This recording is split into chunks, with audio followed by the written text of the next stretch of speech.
Hello everyone, this is Shweta Pandey. Welcome to Step Up Academy. Students, जैसा कि आप सभी लोग जानते हैं, एग्जाम्स आने वाले हैं और आप ऐसा सोच रहे होंगे कि कुछ ऐसे सुपर क्विक रिवीजन्स हमको मिल जाएं जिसके बेसिस पर हम एग्जाम में काफ़ी अच्छे से क्वेश्चन के आंसर भी लिख दें और ऑब्जेक्टिव्स भी अटेम्प्ट कर लें। तो इन्हीं सारी चीज़ों को ध्यान में रखते हुए स्टेप अप अकेडमी आपके लिए लेके आया है सुपर क्विक रिवीजन। तो आज के इस सेशन में क्लास 12th पॉलिटिकल साइंस का सुपर क्विक रिवीजन हम एक चैप्टर का करने जा रहे हैं। इससे पहले भी हम काफ़ी सारे चैप्टर्स के सुपर क्विक रिवीजन कर चुके हैं। तो स्टार्ट करेंगे। सबसे पहले देखेंगे कि चैप्टर कौन सा है। तो चैप्टर नंबर 6 है एनवायरनमेंट एंड नेचुरल रिसोर्सेज। इसका वन शॉट वीडियो हम कंप्लीट कर चुके हैं। वन शॉट वीडियो में हमने क्या देखा था कि हर एक वन शॉट वीडियो में हमने यही देखा कि इस चैप्टर में क्या दिया हुआ है, कैसे हम आंसर्स को लिख सकते हैं और ओवरऑल चैप्टर क्या कवर करना चाह रहा है। बट अब सुपर क्विक रिवीजन में हम दो चीज़ों पर चलने वाले हैं। मेनली हमारी एक चीज़ होगी फैक्ट, क्योंकि अगर हमारे पास फैक्ट्स हैं तभी हम आंसर लिख सकते हैं। और दूसरे हम देखेंगे कॉन्सेप्ट्स। आपके कॉन्सेप्ट्स क्लियर हो जाएंगे तो जैसे कि आपके क्वेश्चंस आते हैं, एनालाइज करिए स्टेटमेंट्स को या फिर ऑप्शंस दिए रहते हैं, करेक्ट करिए, ये सारी चीज़ें। तो कॉन्सेप्ट्स हम समझ लेंगे तो आप चीज़ों को एनालाइज अच्छे से कर पाएंगे। ठीक, तो स्टार्ट करेंगे। और चैप्टर बहुत इजी है, एनवायरनमेंट एंड नेचुरल रिसोर्सेज। आप लोग बचपन से पढ़ते हुए आ रहे हैं, ज़्यादा प्रॉब्लम नहीं जाएगी, बिल्कुल भी नहीं जाएगी प्रॉब्लम। बस देखो, अब थोड़ा सा आपको क्या करना है, मॉडिफाइड वर्जन में पढ़ना है, थोड़ा स्टैंडर्ड फॉर्म में पढ़ना है। तो स्टार्ट करेंगे। और एनवायरनमेंट और नेचुरल रिसोर्सेज की अगर हम बात करें तो वर्ल्ड पॉलिटिक्स में क्यों हमें पढ़ना पड़ रहा है एनवायरनमेंट और नेचुरल रिसोर्सेज, क्योंकि इससे रिलेटेड जितने भी इश्यूज हैं वो कहीं ना कहीं तक वर्ल्ड लेवल पर अब अपनी इम्पोर्टेंस गेन कर रहे हैं। अब ऐसे कौन से इश्यूज हैं, आपसे अगर मैं कहूँ ग्लोबल वार्मिंग, ठीक, ग्लोबल वार्मिंग के बाद अगर हम बात करें क्लाइमेट चेंज, और ऐसी तरह तरह के टॉपिक्स हैं। आप ये बताइए, क्या सिर्फ ग्लोबल वार्मिंग की का इशू या प्रॉब्लम सिर्फ इंडिया में ही है या फिर किसी एक पर्टिकुलर कॉन्टिनेंट में है? इसमें से अगर हम बात करें, हर जगह है। तो ये इश्यूज क्या हो जाते हैं, वर्ल्ड लेवल पर इंपॉर्टेंस गेन कर लेते हैं। 1960s से कुछ ये कहानी शुरू होती है। और कैसे शुरू हुई, तो देखो 1960 से इन्वायरमेंटल मूवमेंट्स होने लगे different parts of the world में। अब इन्वायरमेंटल मूवमेंट की अगर हम बात करें तो कुछ मूवमेंट्स आप जानते होंगे, जैसे मैं कहूँ चिपको मूवमेंट है, नर्मदा बचाओ आंदोलन है, इस तरीके के अलग अलग मूवमेंट्स हम सुनते हैं। तो इनकी स्टार्टिंग कब से हुई ऐसे मूवमेंट्स होने की, तो 1960 से, ठीक है। और इन मूवमेंट्स में हमने देखा कि सबसे ज़्यादा global warming, climate change discuss हुए, डिबेट हुए एज अ ग्लोबल कंसर्न, मतलब कि ग्लोबल लेवल पर, वर्ल्ड लेवल पर ये एकदम डिबेट के मुद्दे बन गए। और उसके बाद एक चीज़ एम्फेसाइज की गई, एक चीज़ बढ़ाई गई और ये कहा गया कि जो नेचुरल रिसोर्सेज हैं, जो प्रकृति में हमें इतनी सारी चीज़ें मिली हुई हैं, जो हमें प्रकृति ने दिया है, उसका कंजर्वेशन करें, उसको बचाएं। और ये देखा गया कि यही रिसोर्सेज डिप्लीट हो रहे हैं, ख़त्म हो रहे हैं, रिड्यूस हो रहे हैं फास्टर रेट पर, ठीक है। तो ये पॉइंट की वजह से क्या हुआ कि जो एनवायरनमेंट एंड नेचुरल रिसोर्सेज का टॉपिक था वो वर्ल्ड पॉलिटिक्स का टॉपिक बन गया। अब आपसे अगर मैं कहूँ कि नेचुरल और एनवायरमेंटल रिसोर्सेज क्या हैं, क्या डिस्क्राइब करें हम, तो जितनी भी चीज़ें नेचर में अवेलेबल हैं, एलिमेंट्स अवेलेबल इन नेचर, ये सभी एनवायरनमेंट और नेचुरल रिसोर्सेज हैं, ठीक। अब इनके भी कुछ टाइप्स हैं। सबसे पहले अगर हम फिजिकल की बात करें तो soil, water, forest, fisheries, animals, minerals, ये सब फिजिकल एलिमेंट्स हो गए, तो ये नेचुरल और एनवायरमेंटल रिसोर्सेज हो गए। गैसेस में अगर हम देखें तो हीलियम, हाइड्रोजन, ऑक्सीजन। और एब्स्ट्रैक्ट की अगर हम बात करें तो सोलर एनर्जी है, wind energy, landscape, air, water and so fourth. तो ये सारे जो एलिमेंट्स हैं ये क्या हैं, नेचुरल और एनवायरमेंटल रिसोर्सेज है। अब आप ये कहेंगे ये हम बच्चों जैसी चीज़ें पढ़ रहे हैं, उसका कारण ये है कि आंसर में आपको कुछ इस तरीके से चीज़ों को लिखना है, समझना है। कुछ ऑर्गेनाइजेशन हम देखेंगे और ये ऑर्गेनाइजेशन क्या करते हैं, इन्हीं कहीं ना कहीं तक रिसोर्सेज को कंजर्व करने के लिए, इन पे ध्यान देने के लिए काम करते हैं। ठीक, अब आगे देखते हैं और देखो एनवायरमेंटल प्रॉब्लम्स क्या हैं और किस चीज़ से रिलेटेड है। तो यहाँ आप दो एरो देख रहे हैं और आप सोच रहे हैं कि सब कुछ गायब सा है, मतलब कोई एनवायरमेंटल प्रॉब्लम्स नहीं है। ऐसा कुछ नहीं है, प्रॉब्लम्स हैं। देखो क्या प्रॉब्लम्स हैं। सबसे पहले तो एनवायरमेंटल प्रॉब्लम्स की बात करें तो ये मेनली रिलेटेड है ह्यूमन एक्टिविटीज़ से ऑन एनवायरमेंटल रिसोर्सेज। ठीक, और दूसरा अगर हम देखें मेजर एनवायरमेंटल प्रॉब्लम्स क्या क्या हैं, तो soil erosion, water salinity, pollution, desertification, forest depletion और ओजोन डिप्लीशन। ठीक, अब ह्यूमन एक्टिविटीज़ की यहाँ पर हम बात कर रहे हैं। अब आप ये कहेंगे कि ह्यूमन एक्टिविटीज़ कैसे, वैसे तो आप लोग जानते होंगे कि ह्यूमन एक्टिविटीज़ इतनी सारी कर रहे हैं, इंडस्ट्रीज सेटअप करना, जो कचरा वगैरह रहता है, गार्बेज वगैरह है, वो रिवर वाटर में डंप कर देना, ये सारी ह्यूमन एक्टिविटीज़ कहीं ना कहीं तक एनवायरमेंटल नेचुरल रिसोर्सेज को डिप्लीट करती हैं। तो क्वेश्चन अगर आ जाए कि मेनली कौन है रिलेटेड, ह्यूमन एक्टिविटीज़ हैं। सॉइल इरोजन कैसे, देखो सॉइल इरोजन समझो क्या होता है, ये नहीं बता रही हूँ, कैसे होता है बता रही हूँ। मान लो ये एक फॉरेस्ट एरिया है, ठीक, अब यहाँ पे कमर्शियल पर्पस के लिए ये फॉरेस्ट में ये ट्रीज को कट कर दिया गया और यहाँ पास में एक रिवर है। ठीक, अब क्या हुआ, यहाँ से पेड़ कट गए, क्या बची, सिर्फ मिट्टी बची। अब जब बारिश ज़्यादा होती है और ये पानी जंगल में आ जाता है तो क्या होता है, ये एब्जॉर्ब कर लेती है मिट्टी पानी को, लेकिन अब क्योंकि यहाँ पेड़ नहीं है और ये पानी आएगा तो ये मिट्टी क्या होगी, पूरी बह जाएगी। तो इस वजह से जो अर्बन एरियाज होते हैं या रूरल एरियाज होते हैं, पास में पानी इधर तक आ जाता है और क्या होता है, फ्लड आ जाता है। तो सॉइल इरोजन का कारण कुछ इस तरीके से बनता है, और भी काफ़ी सारे फैक्टर्स हैं सॉइल इरोजन के, लेकिन एक ये इंपॉर्टेंट है जो ह्यूमन एक्टिविटीज़ के कारण कहीं ना कहीं तक होता है। ठीक, क्लियर हुआ। तो ये एनवायरमेंटल प्रॉब्लम्स किसके कारण है, अगर क्वेश्चन आ जाए तो ह्यूमन एक्टिविटीज़, और मेजर एनवायरमेंटल प्रॉब्लम्स क्या हैं तो इन्हें याद कर लेना। अब हम बढ़ते हैं आगे। देखो यहाँ पर कुछ डेटा हमको देखना है, थोड़ा ज़्यादा आ गए हैं, एक minute. Environmental concerns in global politics. अब ग्लोबल पॉलिटिक्स में क्या कंसर्न्स हैं, एनवायरमेंटल कंसर्न्स क्या क्या हैं। देखो सबसे पहले तो कल्टीवेबल लैंड जो है, स्कैर्सली स्पेंडिंग। देखो अगर क्वेश्चन आता है एनवायरमेंटल कंसर्न्स क्या है ग्लोबल पॉलिटिक्स में, तो आप क्या क्या लिखेंगे, आप लिख देंगे global warming, green house gases, climate change, ये इस तरीके के आप टॉपिक लिख देंगे और आप फिर कहेंगे हम आंसर लिख के आए थे, हमें मार्क्स नहीं मिले। ठीक, तो अब लिखना क्या है वो मैं आपको बताती हूँ। सबसे पहले तो आपको कुछ पॉइंट्स नोट डाउन कर लेने हैं, ये शॉर्ट नोट्स टाइप आप बना लो ताकि जब आप रिवाइज करो तो ये पॉइंट आप ज़रूर देख के जाओ और आंसर सही लिखो, बाकी लैंग्वेज आप लिख लेंगे। सबसे पहला पॉइंट हम देखते हैं, कल्टीवेबल लैंड स्कैर्सली स्पेंड हो रही है, एक्सपेंड हो रही है, मतलब कि एग्रीकल्चर करने के लिए कहीं ना कहीं तक बहुत धीरे धीरे धीरे धीरे ज़मीन कल्टीवेबल बन पा रही है। पहला रीज़न तो ये देखा गया। दूसरा अगर कंसर्न हम देखें, रीज़न नहीं कंसर्न हम देखें, तो दूसरा ये है कि जो ऑलरेडी एग्रीकल्चरल लैंड एग्जिस्ट कर रही है वो रिड्यूस कर रही है अपनी फर्टिलिटी, मतलब अपनी फर्टिलिटी लॉस कर रही है। थर्ड हम देखते हैं वाटर बॉडीज़। जो वाटर बॉडीज़ हैं वो इस हद तक पॉल्यूट हो चुकी हैं कि फूड प्रोडक्शन जो है वो कहीं ना कहीं तक क्या हो रहा है, हैम्पर्ड हो रहा है, प्रभावित हो रहा है।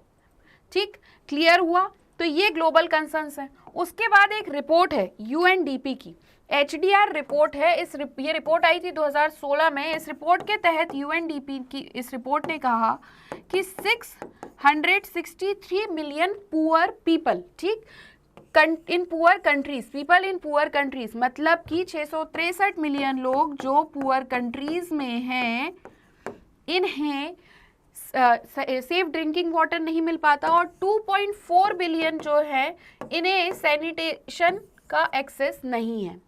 फिर एक कंसर्न और बताते हैं ओजोन होल का। देखो एक चीज़ याद रखना, अगर क्वेश्चन आ जाए कि ओजोन होल क्या है तो आपको लिखना है a gradual decrease in the total amount of ozone in the earth stratosphere.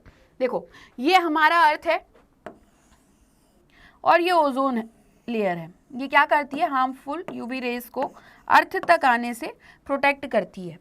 अब क्या हुआ, ये कैसी हो गई लेयर, इसमें होल हो गए इतने बड़े बड़े, और ये होल होने के कारण ये जो रेज हैं ये यहाँ अंदर आ जाती हैं, और इस वजह से जो हमारा इकोसिस्टम है और ह्यूमन हेल्थ है वो सबसे ज़्यादा अफेक्ट होती है, और ये 3.8 है ओजोन होल। ठीक, क्लियर हुआ। तो ये थे कुछ ग्लोबल कंसर्न्स। अब हम देखेंगे natural forest.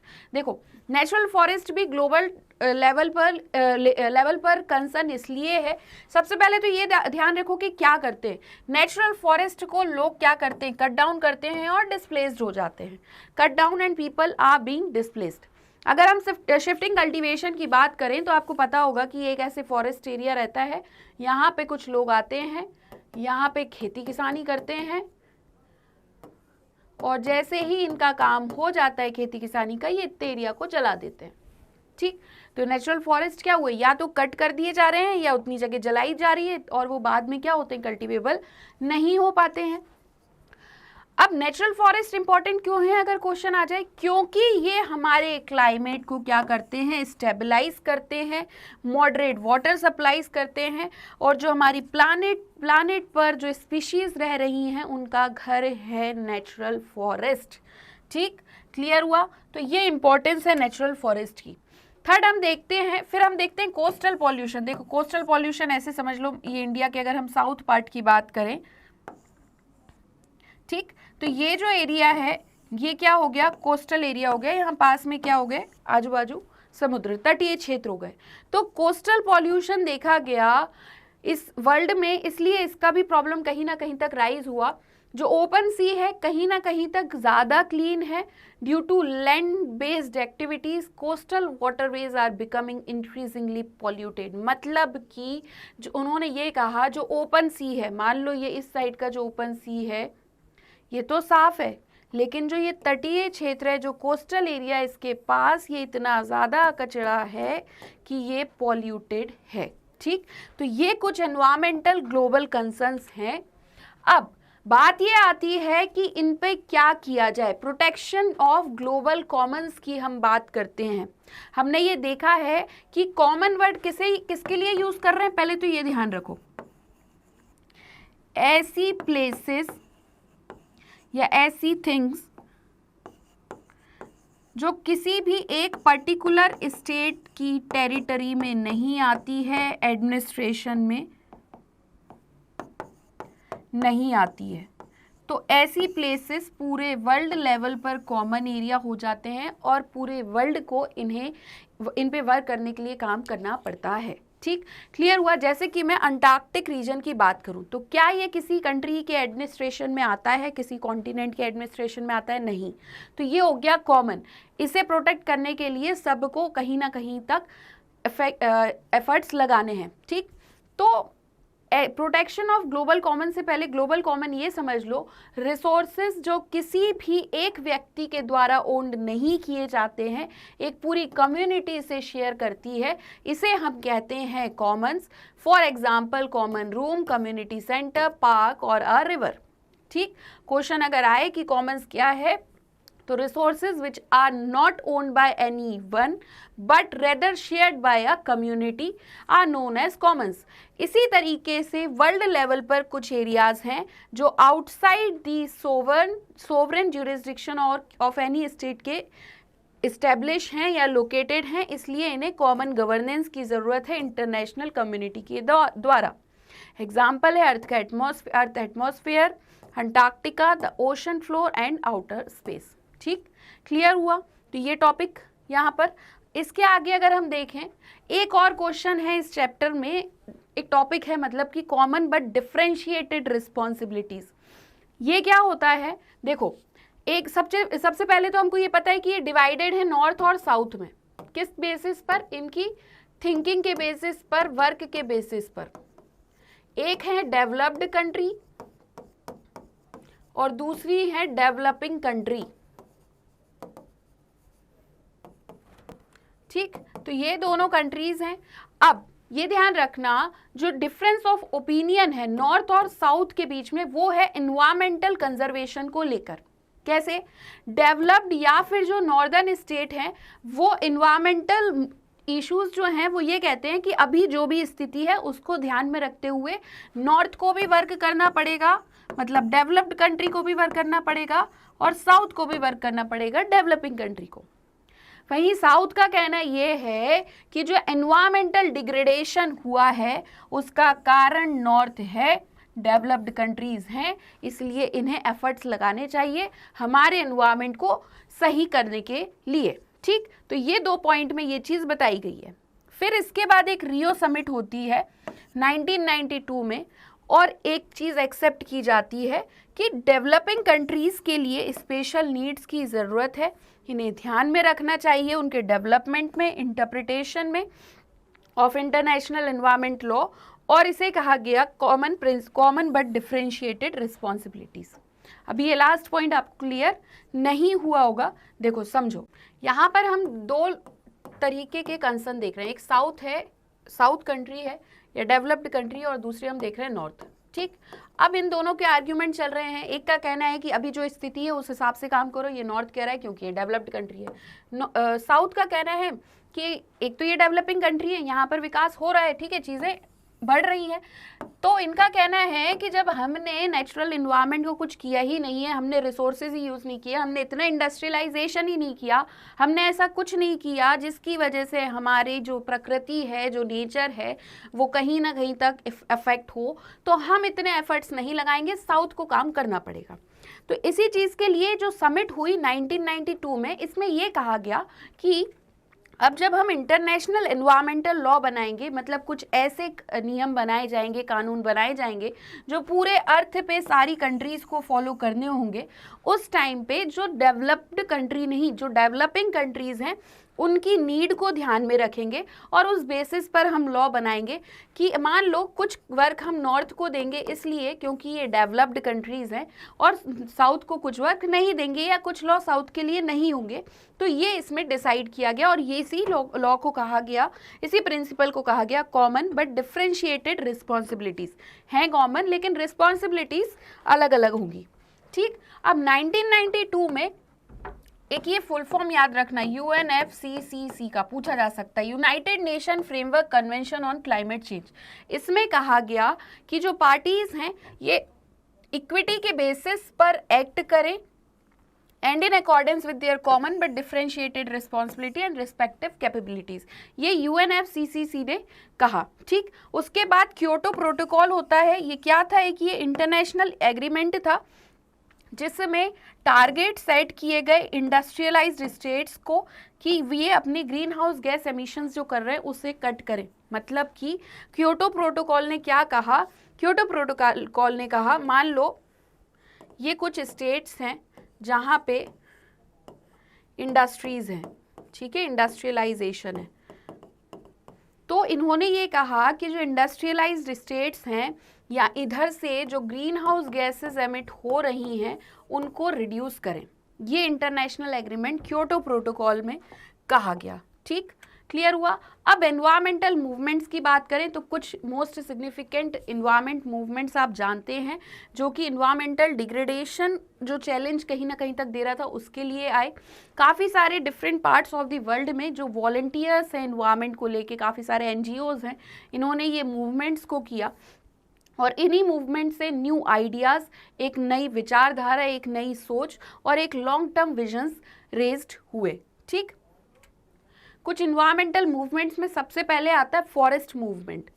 Forest clearing third world countries में सबसे ज़्यादा हमने देखी। ठीक है, despite 3 decades of environmental activism. अब कुछ मूवमेंट्स की अगर हम बात करें तो साउथ के एग्जांपल्स याद रखना, Mexico, Chile, Brazil, Malaysia, Indonesia, continental Africa, India, यहाँ पर इनॉर्मस प्रेशर्स रहे हैं forest movement of the south में। ठीक, क्लियर हुआ। अब मिनरल और माइनिंग इंडस्ट्री को लेके हमेशा मूवमेंट्स होते हैं, हम जानते हैं ये मेजर इंडस्ट्री है प्लानेट पर, माइनिंग मिनरल इंडस्ट्री, और साउथ की लार्ज इकोनॉमी रीओपन हो गई है MNCs के लिए through the liberation of the global economy. ठीक, क्लियर हुआ। ये इंडस्ट्रीज क्रिटिसिज्म फेस करती हैं क्योंकि ये केमिकल्स यूज़ करते हैं और इनका जो पॉल्यूशन या पॉल्यूशन जो है वाटरवेज का, लैंड का, ये कहीं ना कहीं तक ये जिम्मेदार हैं, और एक क्लियरेंस ऑफ नेटिव वेजिटेशन में। ठीक, क्लियर हुआ। इसके बाद अगर हम देखें तो एंटी डैम मूवमेंट जहाँ कहीं भी आए तो याद रखना नर्मदा बचाओ आंदोलन। ठीक, नर्मदा बचाओ मूवमेंट एंटी डैम मूवमेंट रहा है इंडिया में। अगर इसके बाद अगर हम बात करें तो ये जो मूवमेंट है ये प्रो रिवर मूवमेंट होते हैं, हमें पता है क्यों हो रहे हैं, सस्टेनेबिलिटी और इक्विटेबल मैनेजमेंट के लिए। इनका कहना है कि जो नदी है वो हमारे आने वाली जो पीढ़ियां हैं, जो जनरेशन है, उनके भी काम में आए, इन रिसोर्सेज को हम अच्छे से यूज़ करें और इक्विटेबल मैनेजमेंट हो। मेगा डैम बिल्डिंग की अगर हम बात करें तो साउथ में टर्की से लेकर Thailand to South Africa, Indonesia से लेकर चाइना तक, और इंडिया में नर्मदा बचाओ आंदोलन, ये फेमस एक नोशन ऑफ नॉन वायलेंस पर बेस्ड मूवमेंट रहा है। अब global warming and climate change. देखो, ग्लोबल वार्मिंग क्या है? कुछ नहीं है, अर्थ के क्लाइमेट सिस्टम में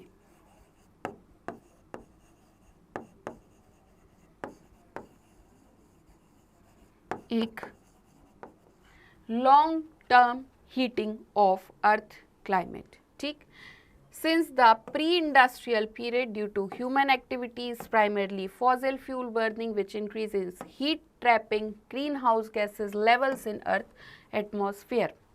क्या है ग्लोबल वार्मिंग?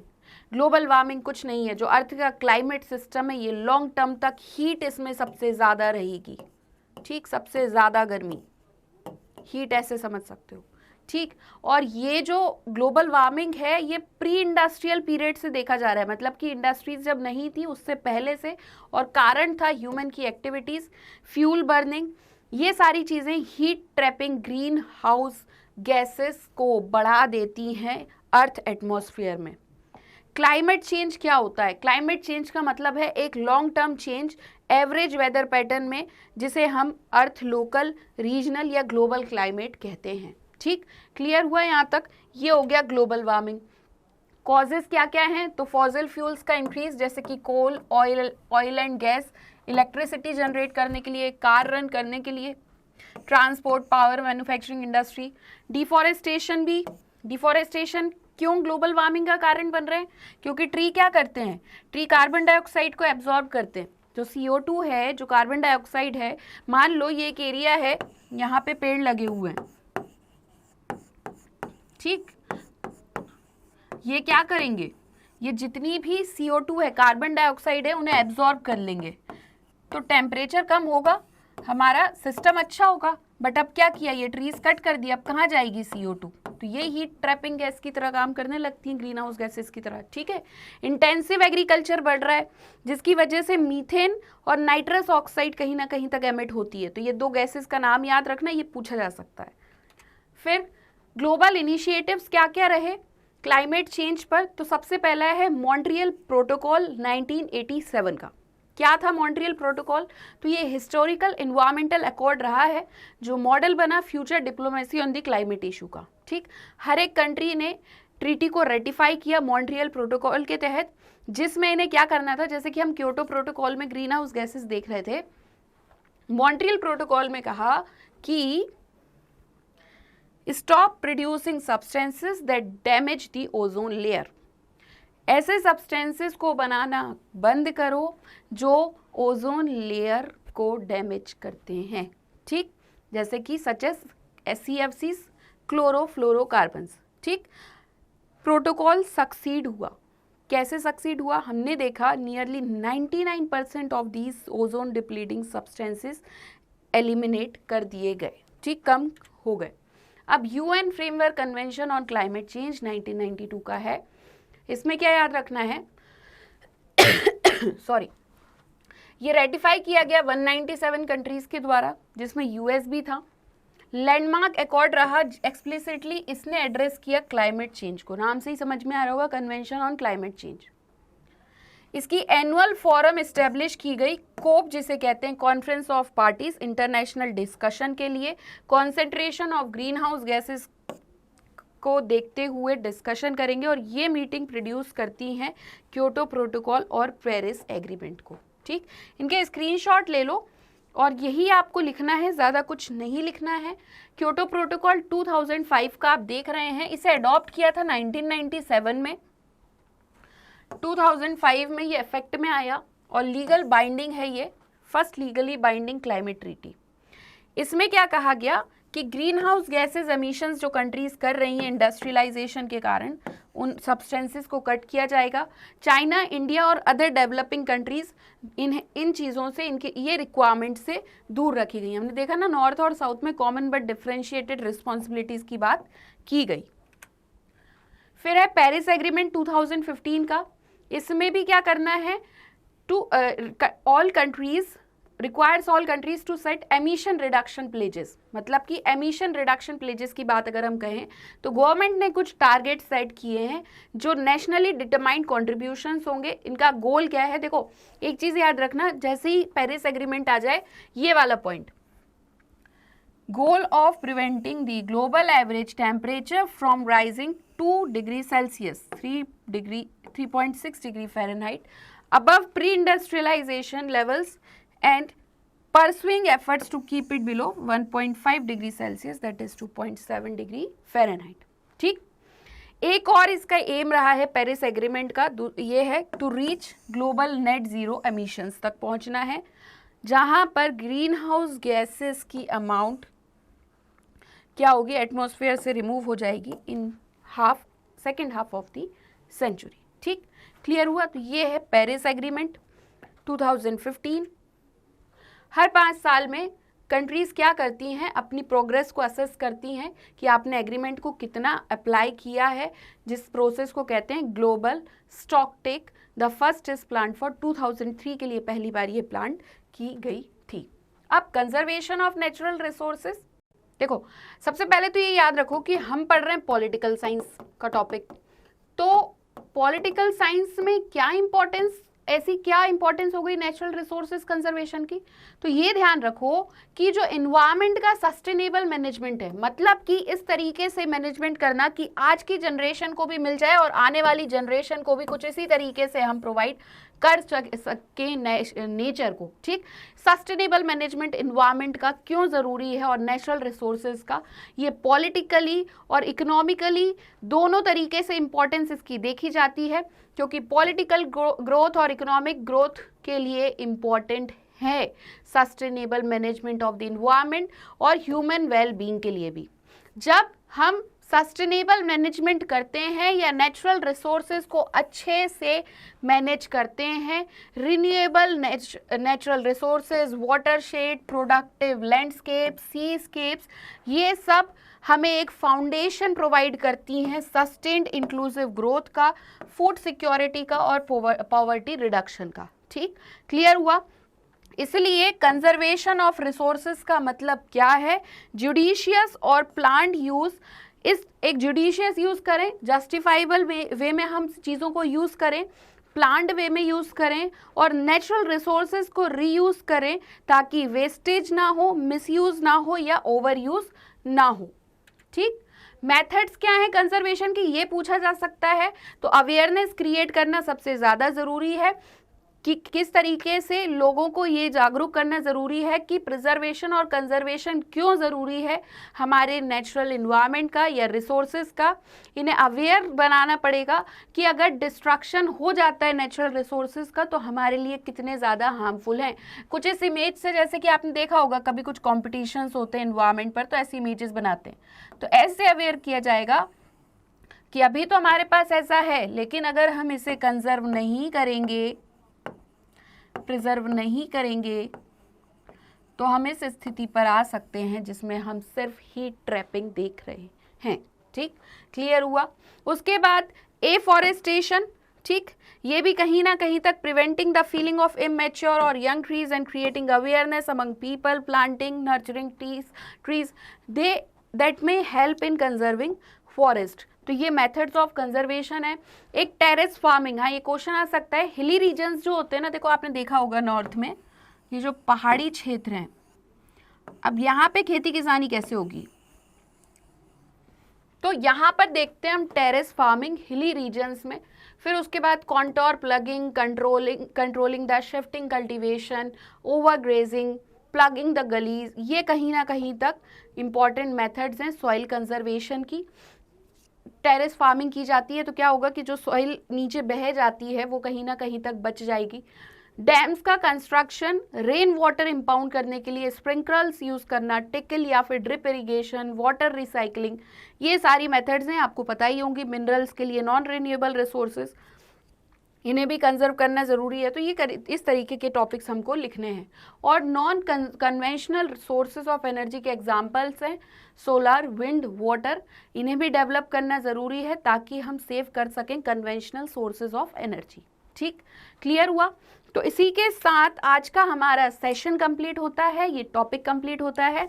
इससे बाहर कुछ नहीं पूछा जाएगा, जो भी पूछा जाएगा आप अब आंसर लिख सकते हैं। ठीक, अभी हम नेक्स्ट सेशन में नेक्स्ट चैप्टर का सुपर क्विक रिवीजन करेंगे।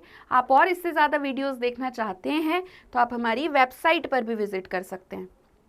और आई होप मैंने आपको जो भी पढ़ाया आपको समझ आया होगा। और अगर आज का सेशन आपको अच्छा लगा है तो आप हमारे चैनल स्टेप अप अकेडमी को please like, share and subscribe करना बिल्कुल भी ना भूलें। Thank you.